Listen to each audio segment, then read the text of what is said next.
하나님의 크신 은혜가 여러분과 함께 하기를 바랍니다. 예수님께서는 성전을 일컬어서 내 집은 만민이 기도하는 집이라 말씀하셨습니다. 이것은 교회의 본질적인 기능이 무엇인가를 설명하는 것입니다. 교회는 하나님께 예배하는 곳이고 동시에 하나님께 기도하는 곳입니다. 오늘의 교회들은 주일에 모여 예배하는 곳으로 사용하고 일주일 내내 거의 빈집으로 내버려 두고 있습니다. 간혹 교인들이 방문하기는 하지만 교회의 시설과 건물들은 거의 방치되어 있다시피 합니다. 그래서 이것이 경제적으로 효용성이 없다고 여겨서 교회의 시설을 평일에는 다른 목적으로 사용하는 사례들이 종종 나타나곤 합니다. 그리고 그런 교회들이 앞서가는 교회라고, 깨어있고 인식이 있는 교회라고 평가되기도 합니다. 하나님께서 이곳에 교회를 세우신 목적은 무엇이겠습니까? 일주일 내내 방치하라고 교회를 세우신 것은 아닙니다. 분명히 아닙니다. 그러면 교회 시설이 평일에 다른 목적으로 사용하라고 이곳에 교회를 세운 것이겠습니까? 그것도 아닙니다. 주님의 선언을 보면 그것이 명확합니다. 장사하던 집에서 그 장사하던 상인들을 채찍으로 쫓아내시고 내 집은 만민이 기도하는 집이다, 이렇게 말씀하셨습니다. 교회는 성도들이 기도하기 위하여 모이는 곳입니다. 출근하기 전에 기도하고 퇴근할 때에 교회를 들러서 기도하고 낮 시간에 기도하고 기도할 마음이 있을 때 찾아와서 언제든지 기도하라고 하나님께서는 교회를 이 땅에 허락해 주신 것입니다. 물론 교회 안에 북카페가 있으면 좋습니다. 키즈 카페가 있어도 괜찮겠습니다. 학생들을 돌아볼 수 있는 다양한 시설들도 있으면 좋겠고 각종 운동시설과 문화시설이 있으면 좋겠습니다. 그러나 교회는 아닙니다. 교회는 기도하는 곳입니다. 교회가 병들어 가는 것은 바로 기도하는 곳으로서의 기능을 잃었기 때문입니다. 유럽의 교회들이 관광지로 전락하면서 교회는 문을 닫기 시작했고 교회들이 팔려나가기를 시작했습니다. 끊임없이 교회 매물들이 올라오고 있습니다. 한국교회도 마찬가지입니다. 기도가 저물어가면 교회 시대는 종말을 고하게 되어 있습니다. 새벽 기도가 사라지고 수요 기도가 사라지고 금요 기도가 사라지고 매번 주의 성전에 올라 일상에 드리는 기도가 사라지게 되고 교회 바닥에 기도의 눈물이 메말라 가게 되면 교회는 힘을 잃고 소멸되게 되어 있습니다. 하나님께서 1926년 이곳에 마포중앙교회를 세워주셨습니다. 왜, 무엇 때문에 세우셨겠습니까? 이곳에서 기도하라고 세우신 것입니다. 사랑하는 성도 여러분, 우리 마포중앙교회는 다른 어떤 목적보다 기도하는 데 쓰임받게 되기를 바랍니다. 우리 교회는 기도의 현장이기를 바랍니다. 우리 성도들은 이곳에 기도하기 위하여 오를 수 있게 되기를 바랍니다. 이곳을 기도의 동산으로 사용하고 여기에 기도의 눈물을 뿌림으로 그 기도가 생명수가 되어 우리의 삶을, 우리의 영혼을, 우리의 가정을, 우리의 나라와 민족을 복되게 하는 역사가 있기를 우리 주님의 이름으로 축원합니다. 누가복음 17장에서 예수님께서는 예수님 재림하실 때 종말의 때에 어떤 일이 일어나게 될 것인지를 언급하셨습니다. 그때 하나님 앞에서 구원과 복을 누리는 사람이 되어야 한다고 힘주어 강조하셨습니다. 우리의 삶의 목표와 방향이 구원을 향하는 것이 되어야 한다고 설명하시고 세상의 것에 마음을 빼앗기지 말고 거룩한 것을 향하여 사는 자, 성결을 추구하는 자가 되어야 한다고 가르치셨습니다. 종말의 때 거룩과 선결함을 유지함으로 결국 구원의 승리를 취하는 그런 사람들 꼭 되어야 합니다. 저는 우리 교회가, 우리 성도들이 모두가 구원받는 분들이 될 수 있기를 원합니다. 우리 안에 어느 누구도 구원에 실족하지 않고 어떤 경우에도 하나님 나라와 구원에 이룰 수 있게 되기를 바랍니다. 우리 주님 재림하실 때에 주님과 함께 영광스럽게 존귀하게 들려 하나님 나라에서 복된 자들로 서게 되기를 바랍니다. 그런데 종말의 때는 만만하지 않습니다. 우리의 믿음을 지키며 우리의 신앙을 지키는 것이 결코 쉽지 않습니다. 종말의 때는 악한 마귀가 자기 때가 얼마 남지 않은 줄 알고 우는 사자와 같이 삼킬 자를 찾아다닙니다. 믿는 자의 영혼이라도 집어 삼키려고 합니다. 그래서 그때에 믿는 사람들이 거의 없음을 성경이 말합니다. 본문 8절 말씀 우리 같이 읽겠습니다. 8절입니다. 시작. 내가 너희에게 이르노니 속히 그 원한을 풀어주리라. 그러나 인자가 올 때에 세상에서 믿음을 보겠느냐 하시니라. 아멘. 누가복음 17장에서 종말의 때 예수님께서 오실 때에 대하여서 이야기하고 그때에 일어나게 될 무서운 재난과 심판에 대한 이야기를 말씀하셨습니다. 그리고 18장에 오게 돼서 기도에 대한 이야기를 언급하시다가 그 기도에 대한 설명이 마치게 되는 부분에 인자가 올 때에 세상에서 믿음을 보겠느냐, 주님이 그렇게 이야기하십니다. 종말의 때에 믿음을 지키는 사람들이 많지 않다는 것이고 종말의 때에 믿음을 지켜가게 되는 것은 쉽지 않다 하는 말씀을 하는 것입니다. 세상을 살아가면서 우리는 수많은 어려움을 겪습니다. 다른 어려움보다 우리 믿음을 지키는데 많은 어려움을 겪습니다. 죄된 유혹과 온갖 시험이 우리를 찾아옵니다. 세상과 마귀는 우리가 믿음을 지키는 것을 좌시하지 않습니다. 다양한 형태로 우리를 믿음에서 멀어지게 합니다. 우리의 경건한 믿음 생활을 방해합니다. 때로는 회유로, 협박으로 그렇게 합니다. 때로는 온갖 합리적인 이유를 제시하며 믿음을 갖는 것이 고루하고 촌스러운 것인 것처럼 조롱합니다. 때로는 교회에 여러 다양한 현상들을 이야기하면서 믿음 생활하는 것이 마치 부정이나 추악한 일에 연루되는 것인 양 비판하게 되기도 합니다. 우리가 가난을, 질병을, 약함을 겪게 될 때에 하나님 믿어봐야 소용없다는 비난과 조롱으로 우리의 믿음을 뒤흔들어 놓습니다. 세상의 풍요와 쾌락이 우리를 유혹하고 손짓합니다. 세상의 좋은 것들이 우리의 마음을 뒤흔들어 놓습니다. 굳이 예수를 믿어야만, 하나님을 믿어야만 할 필요는 없다고 계속하여 우리를 흔들어 놓습니다. 기독교가 갖는 독소는 사회에 위험한 일이며 바람직하지 않다는 그런 듯한 말을 하며 세상의 모든 종교가 하나이니 하나님일 필요는 없다는 말을 합니다. 하나님만 주장하게 되는 것은 분열하는 것이고 갈등을 일으키는 것이고 문제를 일으키는 것이라고 말합니다. 그래서 예수 믿는 것이 어렵습니다. 세상을 살아가며 예수 믿고 하나님 믿으며 바르게 하나님을 섬기는 것이 어렵습니다. 세상은, 악한 마귀는 온갖 방법을 총동원하여 그가 할 수 있는 모든 것으로 우리가 믿음에서 멀어지게 합니다. 이런 시대에 우리의 힘으로 믿음을 지킨다는 것, 불가능한 일입니다. 마귀를 너무 만만하게 본 까닭입니다. 세상을 쉽게 본 까닭입니다. 우리의 의지나 노력이나 지성으로 믿음을 지켜 구원에 이를 수는 없습니다. 우리는 약할 뿐입니다. 흔들리는 존재입니다. 쉽게 무너지는 존재입니다. 목사라 할지라도 그리 강하지 않습니다.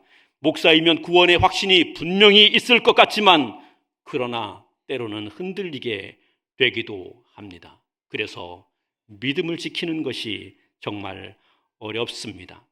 주님께서 믿음 지키는 것이 어렵다는 이야기를 우리에게 말씀하시며 그러면 어떻게 해야 하느냐? 말세에 믿음을 가지고 구원에 참여하려면 어떻게 해야 하느냐? 하나님을 의지하고 하나님께 기도해야 한다고 말씀하시는 것입니다. 우리는 하나님께 기도하는 것밖에 우리에게 답이 없습니다. 하나님께 기도하지 않고서는 결코 우리에게 승리가 있을 수 없습니다. 사람들은 기도를 우습게 여깁니다. 약한 사람들의 넋두리로 생각하게 되기도 합니다.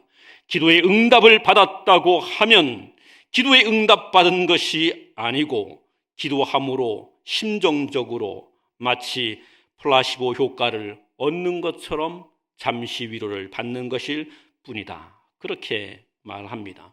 그런데 주님은 믿음이 적은 자여 왜 의심하였느냐 이야기하십니다. 믿으라는 말입니다. 하나님을 믿음으로 기도해야 한다는 것입니다. 우리 하나님이 전능하신 하나님이심을 믿음으로 기도해야 한다고 합니다.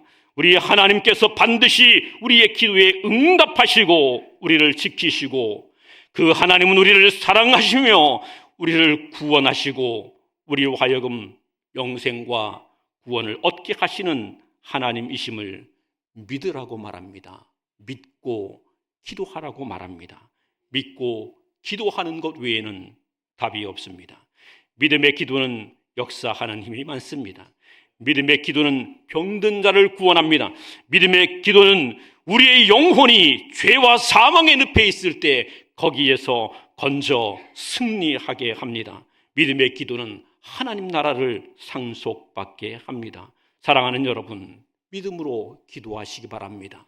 어렵고 힘든 이 시대에 우리의 믿음을 지켜가는 것이 어려운 때에 하나님을 믿음으로 하나님을 의지함으로 기도할 수 있기를 바랍니다. 우리 하나님은 우리에게 좋으신 아버지십니다. 우리 하나님은 우리를 구원하시는 구원자이십니다. 우리 하나님은 전능하신 하나님이십니다.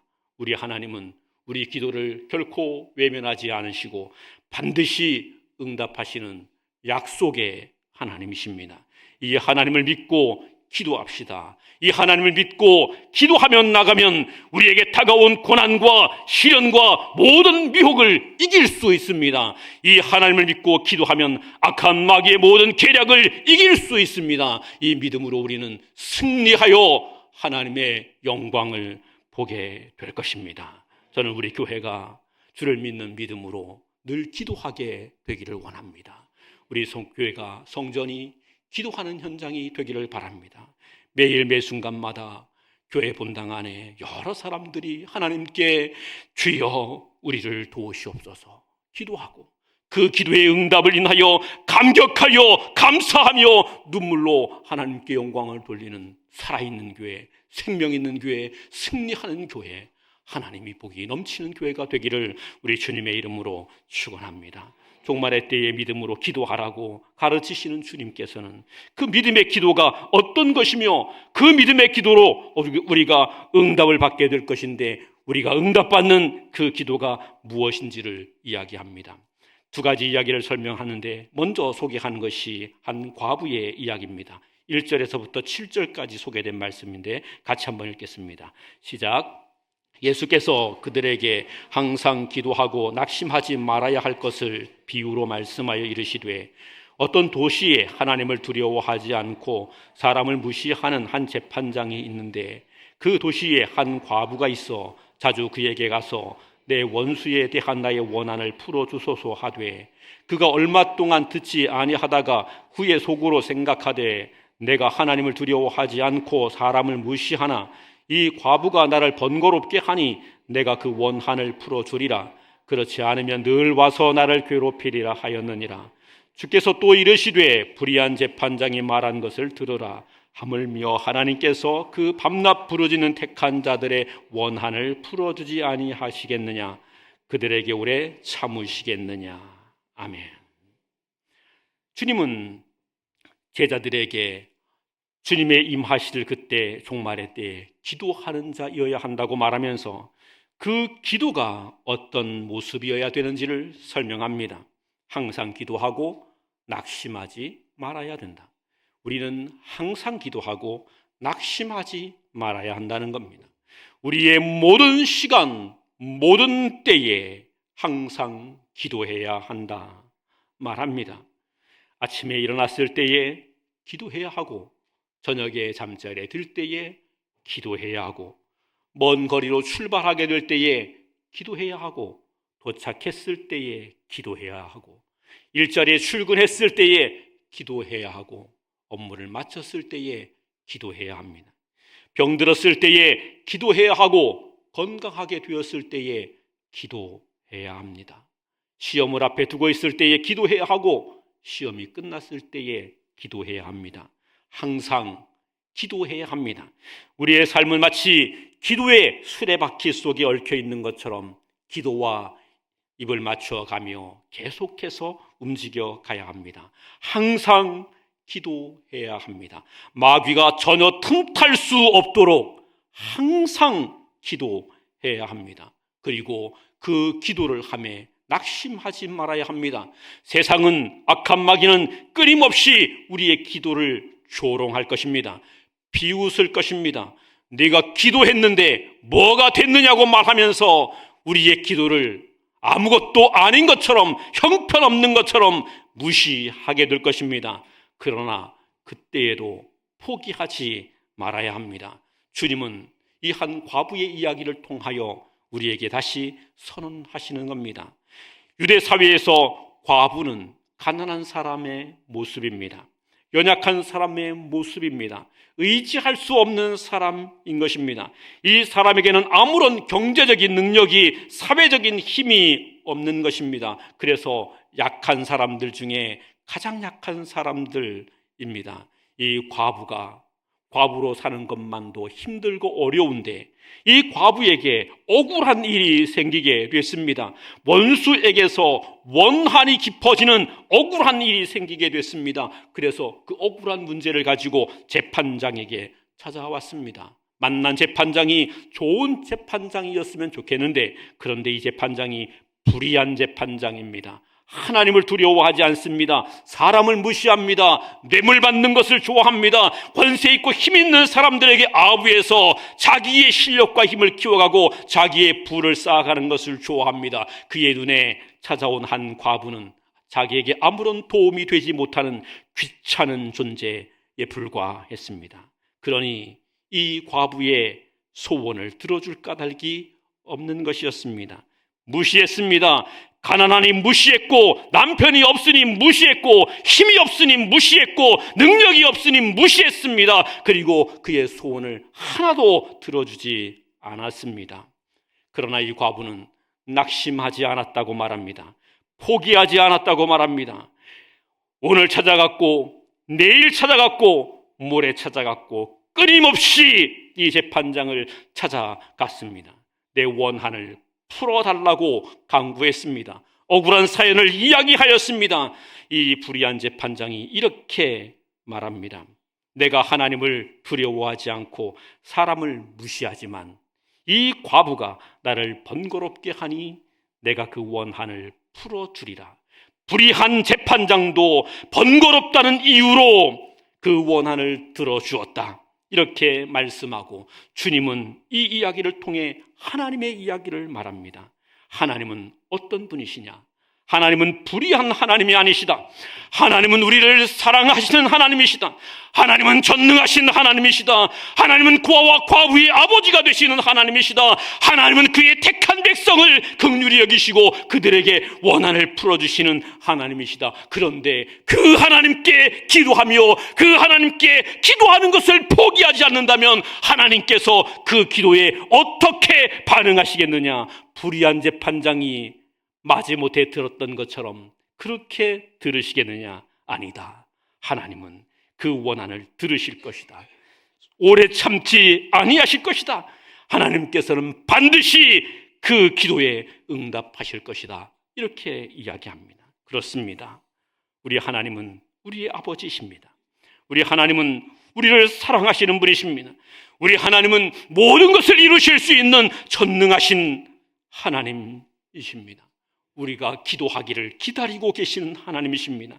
우리의 간구와 소원이 무엇이든지 들어주고 싶어 하시는 그런 하나님이십니다. 그 하나님께 우리는 마땅히 항상 기도하고 기도에 포기하지 말아야 합니다.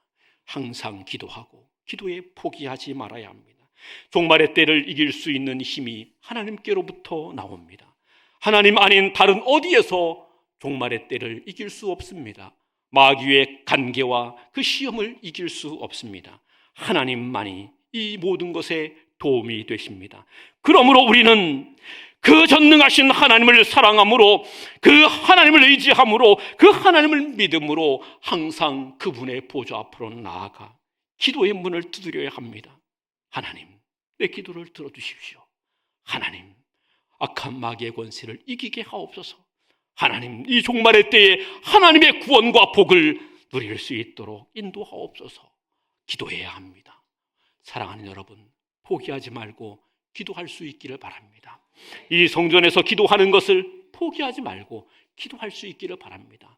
우리가 항상 기도하게 되기를 바랍니다. 그래서 종말의 때에 우리 기도를 들으시는 하나님으로 인하여서 승리의 복을 다 누릴 수 있게 되기를 우리 주님의 이름으로 축원합니다. 두 번째로 오늘 주님은 본문의 이야기를 또 말씀합니다. 항상 기도하라 이렇게 이야기하는데, 항상 기도하게 될 때에도 믿음의 기도는 특별한 태도가 있음을 말합니다. 응답받는 기도는 기도의 태도가 중요하다고 하는 사실을 이야기합니다. 그러면서 바리새인과 세리의 기도를 비교하여 설명하셨습니다. 본문 9절부터 14절까지 같이 봉독합니다. 9절부터 14절입니다. 시작. 또 자기를 의롭다고 믿고 다른 사람을 멸시하는 자들에게 이 비유로 말씀하시되, 두 사람이 기도하러 성전에 올라가니 하나는 바리새인이요 하나는 세리라. 바리새인은 서서 따로 기도하고 이르되, 하나님이여, 나는 다른 사람들 곧 토색, 불의, 간음하는 자들과 같이 아니하고 이 세리와도 같이 아니함을 감사하나이다. 나는 일회에 2번씩 금식하고 또 소득의 11조를 드리나이다 하고, 세리는 멀리 서서 감히 눈을 하늘을 쳐다보지도 못하고 다만 가슴을 치며 이르되, 하나님이여, 불쌍히 여기소서, 나는 죄인으로소이다 하였느니라. 내가 너희에게 이르노니 이에 저 바리새인이 아니고 이 사람이 의롭다 하심을 받고 그 집으로 내려갔느니라. 무릇 자기를 높이는 자는 낮아지고 자기를 낮추는 자는 높아지리라 하시니라. 아멘. 이 본문은 기도의 태도가 얼마나 중요한지를 말합니다. 우리의 기도의 태도에 따라 하나님이 그 기도에 어떻게 반응하시는지를 보여주고 있습니다. 두 사람이 성전에 함께 올라갔습니다. 기도하러 올라간 것입니다. 바리새인도 기도하러 갔고 세리도 기도하러 갔습니다. 바리새인의 기도는 하나님이 듣지 않고 거절하셨습니다. 그런데 세리의 기도는 들으셨습니다. 왜 그렇습니까? 본문을 보면 바리새인의 기도는 이렇게 소개합니다. 서서 따로 기도하여 이르되, 이렇게 말합니다. 세리의 기도를 설명할 때는 이렇게 말합니다. 세리는 멀리 서서 감히 눈을 들어 하늘을 쳐다보지도 못하고 기도하였음을 말합니다. 바리새인이 서서 따로 기도했다는 이 이야기는 자기는 특별한 자리로 향하여 가게 됐다는 것이지요. 세리와는 구별된 자리에 가게 됐다는 말입니다. 바리새인이 세리, 나는 세리 따위와는 같이 기도할 수 없는 사람이라고 스스로를 표현하게 된 것입니다. 그의 기도는 어쩌면 조금도 부족함이 없는 기도였습니다. 그의 기도의 내용은 이렇습니다. 하나님, 나는 다른 사람 곧 토색, 불의, 간음하는 자들과 같이 아니하고 이 세리와도 같이 않음을 감사하나이다. 하나님께서 그에게 허락한 은혜를 인하여서 그는 하나님께 감사하고 있습니다. 하나님께서 그에게 허락한 재물을 인하여 그는 하나님께 감사하고 있습니다. 하나님께서 그에게 허락한 능력과 권세를 인하여 그는 하나님께 감사하고 있습니다. 하나님께서 그에게 베풀어 주신 성공을 통하여 그는 하나님께 감사하고 있습니다. 하나님 앞에 그가 경건하게 살아가게 되는 것에 대하여 그는 하나님께 감사하고 있습니다. 감사하는 기도를 드렸으니 이 기도는 매우 아름답고 영광된 기도임에 분명합니다. 이 기도문에는 조금 더 흠잡을 데가 없어 보입니다. 그리고 그는 또 기도합니다. 내가 일에 2번 금식하고 또 소득의 11조를 드리나이다. 그는 하나님께 서원하고 있는 것입니다. 하나님, 내가 일주일에 2번은 금식하겠습니다. 그리고 내 소득의 11조를 하나님께 매번 드리겠습니다. 지금까지도 그러해 왔고 앞으로도 이 일들은 내가 계속하여 가겠습니다. 하나님, 내가 하나님께서 은혜 주셨으니 경건하게 살고 거룩하게 살고 하나님을 위해 헌신하고 충성하고 봉사하고 살겠습니다. 이렇게 위대한 기도를 하나님께 드렸는데 하나님께서는 이 바리새인 기도를 쓰레기처럼 버리셨다는 겁니다. 이 기도를 들으시고 하나님은 역겨워하셨다는 것이죠. 왜 그렇습니까?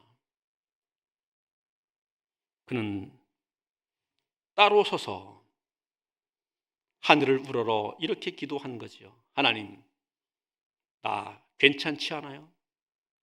나는 저런 인간들과는 다릅니다. 나는 수준 높은 사람입니다. 나는 하늘을 우러러 한 점 부끄러움이 없는 사람입니다. 나는 괜찮은 사람입니다. 건방을 떨었다는 말입니다.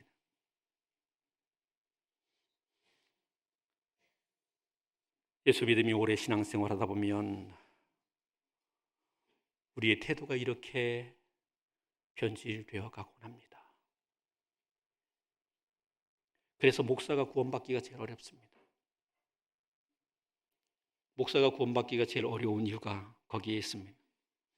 자기도 마치 자기가 모든 것을 다 아는 양, 모든 구원의 비밀이 목사의 머리에 있는 양, 목사의 기도는 하나님께 직통으로 닿아서 마치 모든 기도의 응답이 자기 손에 있는 양 착각하고 교만해지게 되기 쉽습니다. 그래서 목사가 구원받는 게 제일 어렵습니다. 그 다음은 누구겠습니까? 교회 안에 오랜 신앙생활하고 교회의 주요한 역할들을 하는 분들이죠. 어렵습니다. 스스로 경건하다고 여겼습니다. 다른 어느 누구보다도 열심을 다하여 헌신했습니다. 실수도 드렸습니다. 온갖 사역에 뼈 빠지게 헌신했습니다. 그러면서 하나님, 내가 하나님 주신 은혜를 따라 그 일을 합니다. 그리고 하나님 나에게 복을 주셨습니다. 감사합니다. 전혀 틀림이 없는 멋진 기도입니다만 그 태도가 하나님 앞에서 건방지다는 겁니다.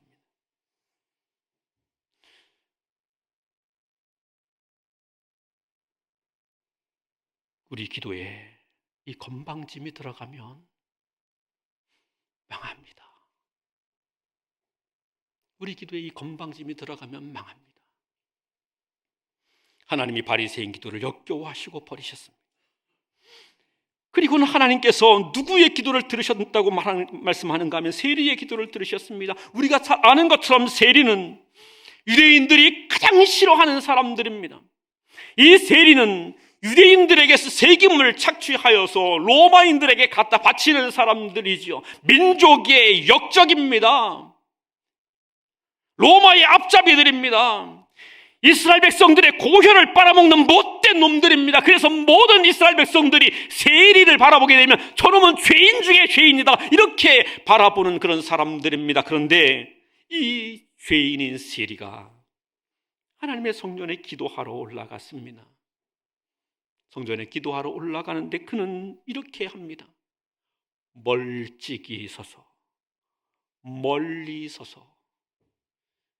그는 가까이 나가지 않았습니다. 감히 가까이 달려가지 않았습니다. 하늘을 우러러 보지도 못하고 가슴을 치며 탄식하며 주여 나를 불쌍히 여기소서. 나는 죄인입니다. 나는 죄인입니다.